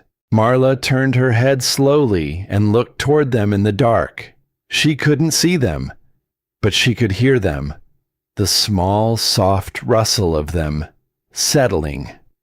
"You know," she murmured to them, and there was something almost like a laugh in her raw voice. "You're better company than I've had in a long while." And as if they'd understood, as if they'd decided she was safe now, one of their own, they came to her. She felt the first one as a tiny weight against her boot. A small, warm body, pressing close, seeking the heat of her. Then another, until the little family had huddled against her, sharing their warmth, taking hers. 3 fragile creatures and 1 old woman all curled together in the beating heart of the storm. Marla went very still, so as not to frighten them. And something in her, some last cold and lonely thing, melted clean away. Because here she was, the woman the world had decided was too alone to be trusted, too isolated out on her land, too much by herself, and she was not alone. She was sharing the warmth of her body with the smallest creatures of the field, kept company in the darkest hour by the very lives she'd nearly crushed digging her way in. There was a lesson in that. She knew there was. You are never as alone as they tell you. You are never as alone as you feel. Warmth finds warmth. Life finds life. Even here, even now, even in the dark. All right, she whispered to the mice. All right, we'll keep each other then, you and me, till morning. And for a while, she couldn't have said how long, there was peace, a strange, deep, unlikely peace in that warm, dark chamber, with the storm thudding far away and the small, warm bodies pressed against her, and the first real calm she'd felt in a year settling over her heart. She did not sleep. She knew better than to sleep. Even now, even warm, sleep was the enemy. She kept herself just at the edge of it, drifting but never falling, holding to consciousness by a thread. She kept her mind moving. She thought about the land, her land, Everett's land. She thought about the papers in the drawer, unsigned, and she made herself a promise there in the dark. She was not going to sign them, not because she was too stubborn to be sensible, but because she finally understood down in her bones what that land was. It wasn't just dirt and grass and old fences. It was 40 years of a life. It was where he'd asked her to marry him. It was where they'd raised their children. It was where every good memory she owned had happened. To sell it would be to sell him, the last of him, the place that still held his footprints, his fences, his hay, and she would not. I'm keeping it, Everett, she whispered. Do you hear me? I'm keeping all of it. And when they look at me like I'm a foolish old woman, I'll just let them, because they don't understand. They think I'm holding on to the past, but I'm not. I'm holding on to us, and there's a difference. The storm's heartbeat thudded softly on, and then it stopped. Not the storm. The heartbeat of the wind against the bale. It paused, went still, and in that sudden stillness came a new sound, a sound that turned her blood to ice, close, so close, right outside the plug of hay she'd pulled across the tunnel, a sniffing, sharp, wet, snuffling, an animal, nose pressed to the outside of her refuge, breathing in the scent of her. Marla went utterly, perfectly still. The mice scattered instantly, vanishing deep into the hay, gone in a heartbeat. And then came the growl, low, guttural, vibrating through the frozen stalks, so near she could feel it as much as hear it. A predator, driven out of the storm by the same brutal cold that had nearly killed her, hungry, desperate, drawn to the one warm living thing in all that frozen white. Her.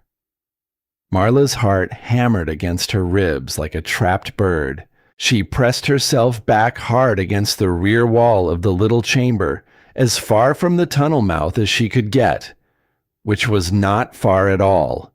The space was barely big enough to hold her. If the animal dug its way in, there would be nowhere to go. She slid her hand, slow and silent, toward her pocket, toward the multi-tool.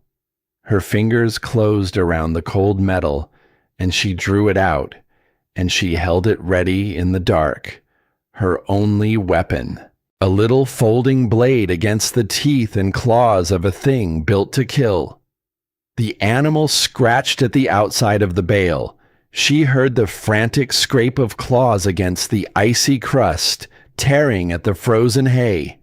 A frustrated whine, then more scratching, closer, digging, working at the very plug she'd sealed behind her. And Marla Vance, curled in the dark with a tiny blade in her shaking hand, faced a choice. She could panic. Every nerve in her body screamed for it. Screamed at her to thrash, to scream, to claw at the walls, to fight the terror wild and blind. But she remembered something. Everett's voice. From years ago. From the journal. And from 100 quiet evenings. When a wild thing comes at you, Nell, the worst thing you can do is act like prey. Prey panics. Prey thrashes. Prey runs. And running is what tells the hunter your food. You stand still. You stay calm. You make yourself something it can't figure out.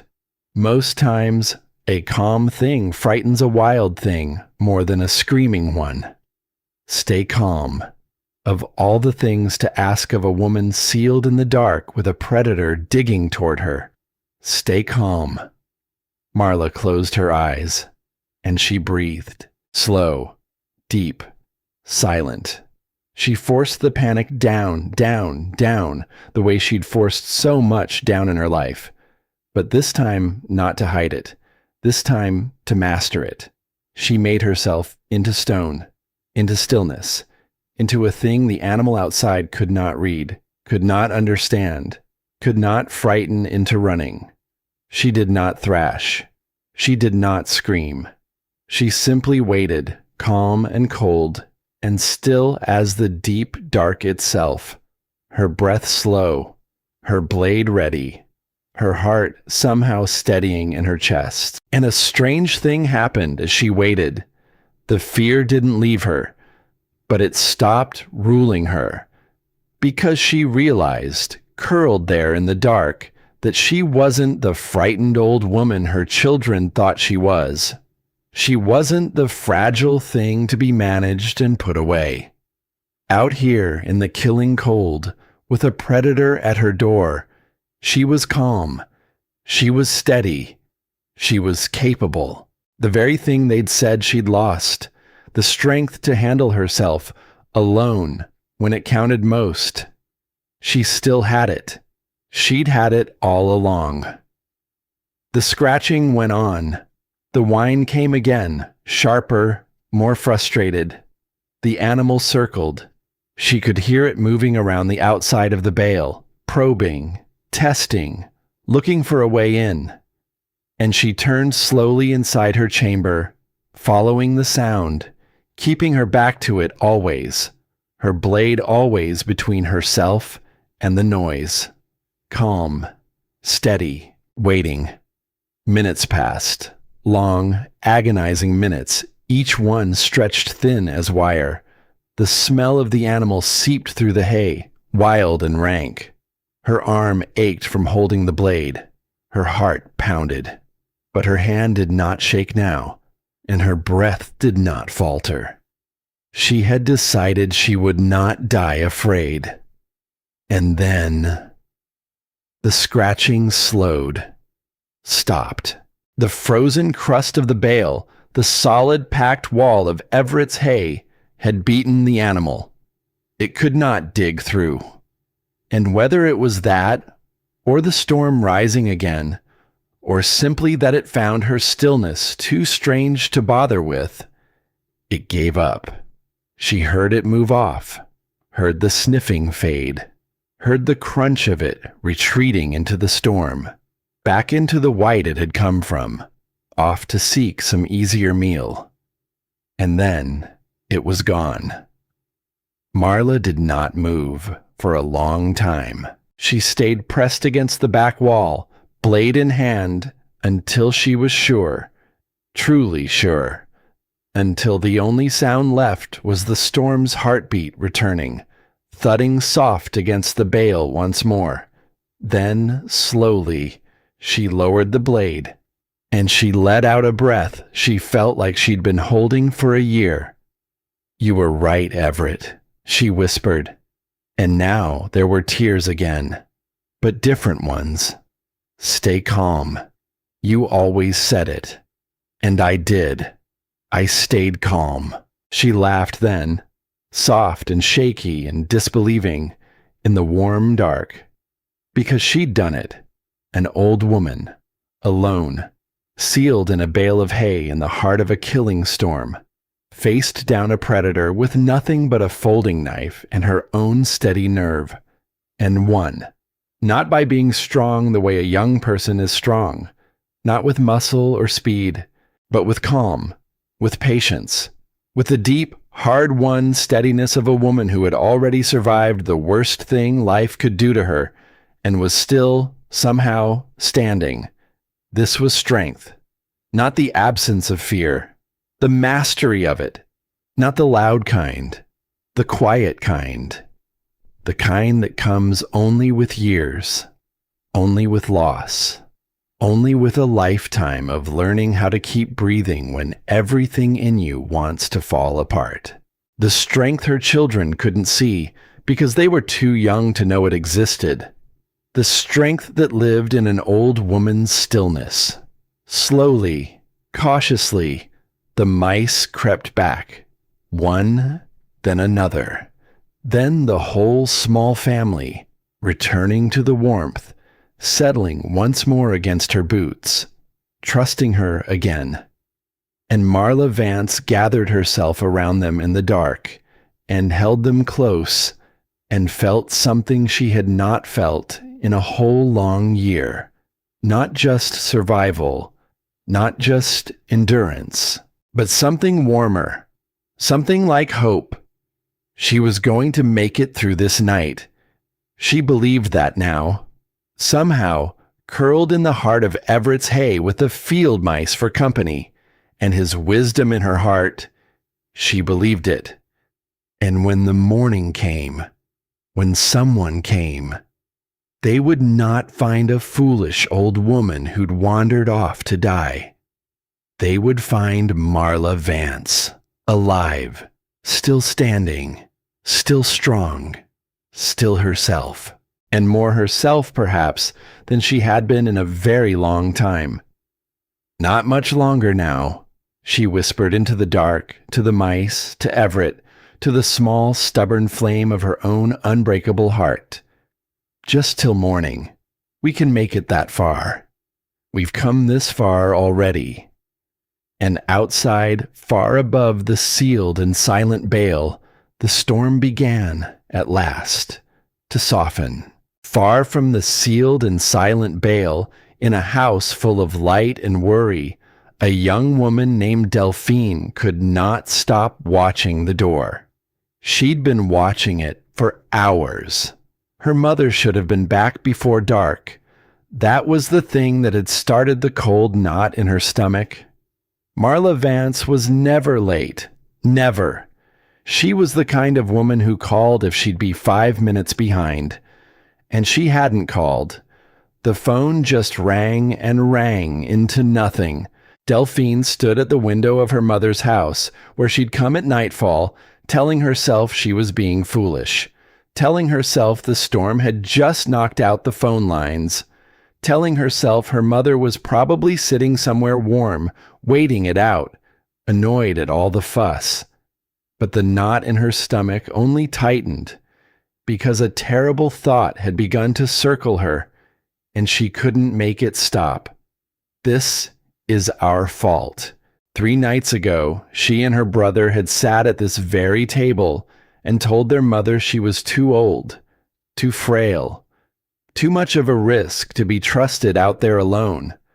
And now she was out there, alone, in the worst storm anyone could remember. Delphine pressed her hand flat against the cold window glass and stared out into the swirling white, and the guilt rose up in her like a tide. She thought about how they'd talked about her. Not to her. About her. As if she weren't sitting right there. As if the woman who'd raised them, who'd buried their father and kept standing, had become a problem to be solved. She thought about the papers they'd pushed across the table. Sell the land, Mama. It's just too much for you now. And she thought about her mother's face when they'd said it. The way something had gone very still and very quiet behind her eyes. The way she hadn't argued, hadn't shouted, had just folded her hands and said she'd think about it. Delphine had thought that meant they'd won. Now she understood it had meant something else entirely. It had meant her mother had looked at her own children and seen that they no longer saw her. "Oh, Mama," Delphine whispered to the empty house. "What have we done?" And then it came to her. The papers, the unsigned papers in the drawer. Her mother hadn't signed them. Her mother would never sign them. And if she'd gone anywhere today, on a day she told no one about, she'd have gone to the one place she was fighting so hard to keep, the far pasture, Everett's land, where his things still waited in that old shed. Delphine didn't know it, not for certain, but in her bones, she knew. "I know where she is," she whispered, and she reached for the phone. She called for help. She called everyone she could think of, her voice cracking, telling them the only place her mother could have gone, begging them to send someone, anyone, out into the storm. And the answer that came back was the one she'd feared. The roads were impassable, the snow too deep. No one could get out to those pastures. Not tonight. Not until the storm broke and the plows could get through. By morning, they said gently. They'd try at first light. By morning. Delphine hung up the phone and sank down into a chair at her mother's kitchen table, and she put her face in her hands, and for the first time in longer than she could remember, she prayed. She prayed her mother was strong. She prayed her mother was exactly the woman she'd just spent 3 nights insisting she wasn't. "Please," she whispered, "please be tougher than we said you were. Please, Mama, prove us wrong. I would give anything, anything, for you to prove us wrong." And out there, miles away, sealed in the warm, dark heart of a bale of hay, her mother was doing exactly that. The night was long, longer than any night has a right to be. Inside the bale, Marla drifted at the very edge of sleep, holding to consciousness by a thread, keeping her mind moving through the endless dark. She talked to the mice, she talked to Everett, she talked to herself, low and steady, anything to stay awake, anything to keep from slipping under. And slowly, so slowly she almost didn't notice it, the storm's heartbeat began to fade. The heavy thudding against the outside of the bale grew softer, less frequent. The howl of the wind, which she'd heard even through all that packed hay, thinned to a whisper, and then to nothing at all. The storm was breaking. Marla lay very still and listened to the silence, and hardly dared to believe it.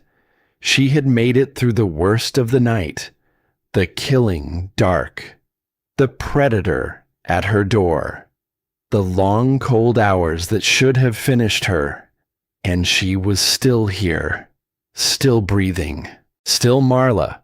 But the danger was not over. She knew that. As the storm died, the deepest cold would come, that still and brutal cold that settles in after the wind, and her body was spent, utterly spent. The warmth she'd built in her little chamber was fragile, and she had no strength left to build more. She could feel herself fading now, not the sweet, lying warmth of before, just exhaustion.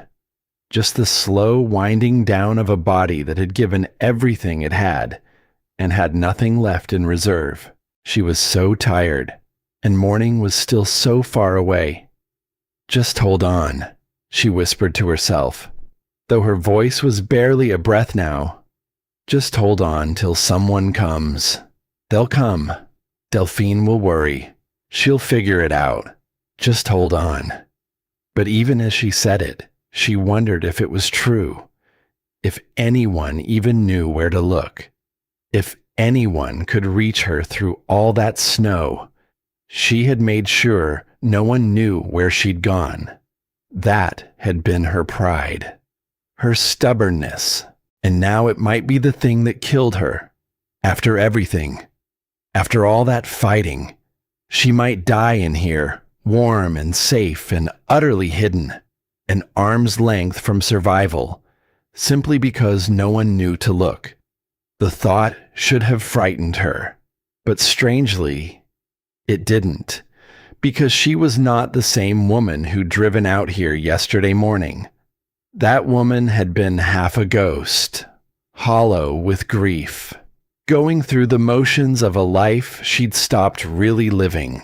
This woman, the one curled in the dark with the field mice and her husband's wisdom and her own hard-won peace. This woman had made her peace.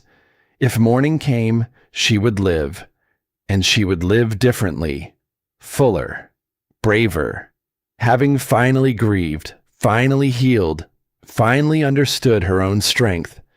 And if morning didn't come, then she would go knowing she'd fought like hell, knowing she'd found her way back to herself in the end, knowing she'd face the dark with a steady heart.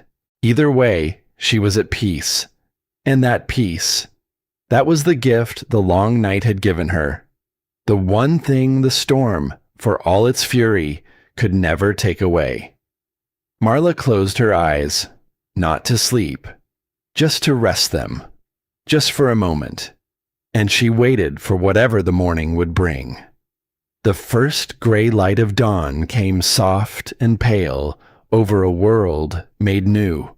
The storm had passed in the night, leaving behind a vast and silent land, buried deep, glittering under a cold, clear sky. The pastures had become a rolling ocean of white. The fences were gone. The roads were gone. Every familiar thing had been erased and smoothed into the same blank, blinding, beautiful nothing. And into that silence came a sound, the low, distant drone of an engine.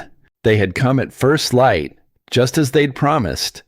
A search party, pushing out across the buried land on machines built for the snow, following the one lead a frightened young woman had given them through the night. And with them came a searcher of a different kind. A dog, large and dark and eager, bounding through the drifts ahead of the machines, his nose working the cold, clean air. A tracking dog, brought along for exactly this, though no one truly believed after a night like that there'd be anything left to track but sorrow. They found the truck first, half buried in its ditch, a mound of white with just the dark shape of it showing through. They dug to the window. They looked inside. Empty. The keys in the ignition, the seats dusted with frost, and no sign of the woman who'd been driving it. A heavy silence fell over the searchers, because they all knew what an empty truck meant after a night like the one just passed. It meant she'd left it. It meant she'd walked out into that storm on foot. And no one walked out into that storm on foot and lived. They spread out anyway, because you always spread out. Because hope, however small, is a thing that must be honored. They fanned across the white, calling her name into the vast silence, their voices swallowed up by all that snow. And the dog put his nose to the wind. He caught something, faint, almost nothing. A thread of scent on the cold morning air, carried from somewhere out across the field. He lifted his head. He turned, and he began to move, fast and sure, away from the truck, away from the searchers, out toward the great scattered mounds of snow-covered hay. His handler followed, calling to the others. The dog wove between the bales, nose down, working, working. And then, at one bale in particular, he stopped and began to bark, frantically, insistently, digging at the base of the great white mound where the snow had drifted strange, and the frozen hay looked to a careful eye somehow disturbed. The searchers came running, and one of them, kneeling in the snow, saw it. A ragged edge of cut netting poking through the ice, a place where the frozen crust had been broken and torn, a dark seam in the side of the bale that had no business being there. Something had cut its way into this hay. Or someone. He grabbed a handful of the packed hay at the seam and pulled, and the plug that Marla Vance had so carefully sealed behind her in the night gave way, spilling outward, revealing the dark, narrow mouth of a tunnel, driven deep into the very heart of the bale. He shone a light inside, and there, curled in the deepest recess of the hollowed-out hay, filthy and still and impossibly small, was the woman they'd come for. "She's here!" he shouted, his voice breaking. "She's here! I've found her!" He leaned into the tunnel, reaching for her, his heart in his throat, certain of what he'd find, certain the stillness meant the worst.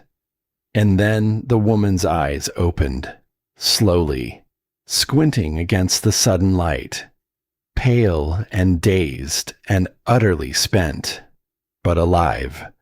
Marla Vance was alive. "There you are," she whispered, her voice a dry, cracked rasp, and there was something in it that might almost have been a smile. "I was wondering when someone would turn up." The searcher let out a sound that was half a shout and half a sob. "She's alive!" he bellowed to the others. "She's alive! She's talking! Get the blankets! Get the blankets! She's alive!"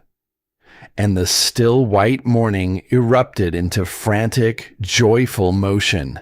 They eased her out of the bale with the gentlest of hands, as if she were made of glass, as if she might break after everything she'd survived. They wrapped her in blankets, layer on layer. They pressed warmth to her frozen body. They spoke to her in low, urgent voices, telling her she was safe now. She was safe. They had her. And Marla, wrapped and lifted and carried out into the blinding morning light, looked up at the clear, cold sky above her. The first sky she'd seen since she'd sealed herself away in the dark, and she thought of Everett. "I told you I'd be all right," she thought. "I told you." And this time it wasn't a lie. The days that followed were quiet ones. She was tended and warmed and cared for, and slowly her body came back to her. There was some damage, a few toes touched by the deep cold, a rattle in her chest that took time to clear, the small cuts on her hands from the wire and the hay, healing slowly into thin, pale scars she would carry always. Marks of the night she'd survived. She didn't mind them, but the real healing, the real change that had happened somewhere else, somewhere no one could see, in the dark heart of a bale of hay, in the long hours of a storm, in the moment an old woman finally let herself grieve and finally understood her own strength. And that change, it showed. Everyone who came to see her felt it, though few could have said exactly what it was. Something in the way she held herself now, something settled, something sure, as if a fog that had hung over her for a whole long year had finally lifted, and left the real Marla standing clear and bright beneath it. Her son came and held her hand and couldn't speak for the tears. And her daughter came. Delphine. She came and stood in the doorway, and for a long moment she couldn't move at all. She just looked at her mother. This woman she'd nearly lost, this woman she'd spent 3 nights insisting was too weak to be trusted. And the weight of it all came crashing down on her. "Mama," she managed, and then the tears came, and she crossed the room and fell to her knees beside her mother and pressed her face against her hands. "Mama, I'm so sorry. I'm so sorry. We were wrong. We were so wrong about you. Can you ever forgive us?" And Marla Vance looked down at her weeping daughter, and she felt no anger. That surprised her a little. She'd carried the sting of that kitchen table for 3 nights out in the cold. She'd used it as fuel, screamed it into the storm, let it drive her feet forward when nothing else could. But now, looking at Delphine's tear-streaked face, the anger was simply gone. Because she understood something now that she hadn't before. Her children hadn't looked at her and seen weakness because they thought little of her. They'd looked at her and seen weakness because they were afraid. Afraid of losing her, the way they'd already lost their father. Afraid of the empty house and the long drives and all the ways the world could take her from them. They hadn't been trying to fold her away. They'd been trying, clumsily, fearfully, to keep her safe. They'd just forgotten, the way the young so often forget, that there is a kind of strength that doesn't fade with age, that grows with it, that can only be earned by living a long, hard, full life, and surviving every single thing it throws at you. They'd forgotten who their mother was. And now, at last, they remembered. "Come here," Marla said softly, and she gathered her grown daughter into her arms, the way she had when Delphine was small, and she held her while she cried. "There's nothing to forgive," she murmured into her daughter's hair. "You were scared. I know that now. You were scared of losing me, and you handled it all wrong, and that's all right. That's what families do. They handle things wrong, and then they love each other anyway. But we treated you like you were... like I was old," Marla finished gently. "Like I was finished. I know." She drew back and held her daughter's face in her 2 scarred hands and looked her in the eyes. "And do you know what I learned out there in that storm, Delphine? I learned that old isn't the same as finished, not even close. I learned that the strength you get from a whole long life of losing things and surviving them anyway, that's the deepest strength there is. It doesn't look like much from the outside. It's quiet. It's still. Young people can't hardly see it at all." She smiled. "But it's the kind that gets you through the night, when the loud kind's long gone." Delphine looked at her mother, and something passed between them. Something that hadn't been there before. Not pity, not fear, not the careful, worried gentleness of the young managing the old. Respect. Plain, clear, hard-won respect. One grown woman for another. "You kept the land," Delphine said quietly. "It wasn't a question. You're not going to sell, are you?" "No," said Marla. "No, I'm not." And she waited for the argument, the worry, the careful voices and the papers pushed across the table. But it didn't come. Instead, Delphine simply nodded, slowly, and then she reached out and took her mother's scarred hand in both of hers and held it. Then we'll help you keep it, she said. However you want, whatever you need, we'll help. And that was the moment Marla Vance had been waiting a whole year for, though she hadn't known it until it came. Not to be looked after. Not to be managed, just to be seen, to be trusted, to be met at last as exactly the woman she was. She had walked into a storm to prove she was still strong, and she'd come out the other side with something better than proof.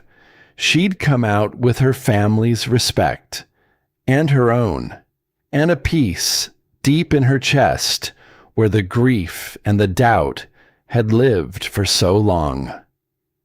The season turned in time, the way seasons do. The snow melted. The buried land came green again. The pastures Marla had nearly died in filled up with new grass, and the great round bales were long since hauled in, and the world went on the way it always does. But Marla Vance was not the same. She kept the land. She worked it in the way she still could, and she asked for help in the way she couldn't. And there was no shame in either, because she'd finally learned the difference between weakness and simply being human. The winter kit came out of the closet. She unpacked it at last, for Nell, in his handwriting on the lid, and she wept over it, the good kind of weeping. And then she packed it fresh and put it in her truck where it belonged, the way he'd always wanted. His journal she kept close. And on the quiet evenings, when her grandchildren came to visit, she'd take it down and open it across her knees, and she'd read them the old wisdom in their grandfather's careful hand. How to read the weather, how to mend a fence, how the animals know things people have forgotten, how to survive a night that ought to kill you. They'd sit at her feet, wide-eyed, and beg for the story of the storm, the story of the hay, the story of the night their grandmother crawled into the heart of a bale and beat the cold at its own game, with nothing but a folding knife and an old man's words and her own unbreakable will. And she'd tell them, not to frighten them, to teach them, because that was the thing she understood now, more clearly than she'd ever understood anything. That the old ones are not meant to be folded away and forgotten. They are meant to be listened to. They carry the things the young ones will need someday. The hard-won knowledge, the quiet strength, the map through the dark. She had nearly been folded away, and instead, she had become a keeper of it all. A bridge. A voice passing the old wisdom down to the small ones who'd need it long after she was gone. The way Everett had passed it down to her. The way it had saved her life. Sometimes, on the coldest nights, Marla would stand at her window and look out across her land, glittering white under the stars. And she'd think about that bale, about the warm, dark heart of it, about the small, brave creatures who'd shown her the way, and about how close she'd come to giving up, not just in the storm, but in the whole long year before it, when she'd been half alive, moving through her days like a ghost in her own house. The storm had nearly killed her, but in a strange way, it had also brought her back to life. She'd gone into that field a woman who'd stopped living, and she'd come out of it a woman who knew, all the way down to her bones, exactly how much life she had left in her still. "Thank you," she'd whisper to the cold, clear night, to Everett, to the small, warm mice out there in the vast white world she'd nearly died in, and had learned, instead, to live in. "Thank you for showing me how." Then she'd turn from the window, Warm and safe inside the house, she'd refused to give up. Not lonely. Not anymore. Just at peace.